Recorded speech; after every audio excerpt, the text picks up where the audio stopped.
жаратылыш кандай сонун көрккө келген.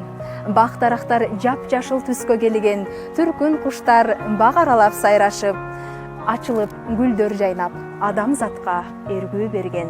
Амансыздарбы, кыргыз калкым? Ушул жума аралыгында өзүнүн жеке майрамын тосуп жаткан жакшылык ээлери. Бир жума бою окууда, жумушта жүрүп, ал эми бүгүн болсо үй бүлө курчоосунда эс алып жаткан сүйүктүү теле көрүүчүлөр. Көрүп турганыңыздай, табият койнунда сиздер менен амандашып турабыз. Мына ошол жазгы маанайыңызды шаңга бөлөп, кубанычыңызга ортоктош болуу максатында Таберик куттуктоо программасы өз ишини улантат. Анын алып баруучусу мен Самара Халилова болом. Бизге Кыргызстандын булуң бурчунан келген куттуктоо аманаттары бар. Мына ошолорду өз ээлерине жеткирүүнү баштайбыз. Ай,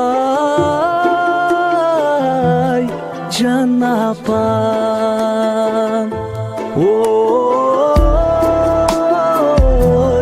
байлыгым апакем, ай,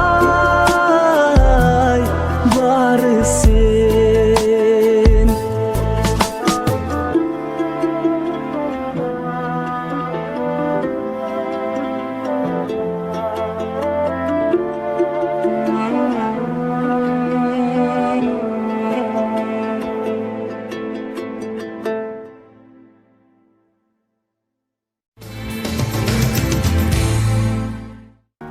Ушуну менен бизге бөлүнгөн убакыт өз соңуна келип жетти. Буйруса келерки жумада дал ушул мүнөттөрдө жолугабыз. Өзүңүз жиберген куттуктоону толугу менен көрүүгө үлгүрбөй калган болсоңуз эч капаланбаңыз. Эфирден сырткары көрсөтүүбүздү YouTube каналдарыбыз аркылуу да көрсөңүз болот. Куттуктоолоруңузду төмөнкү WhatsApp аркылуу жөнөтүңүз. Кызматыңыздарда мен Самара Халилова болдум. Эс алуу күнүңүздөр көңүлдүү улансын.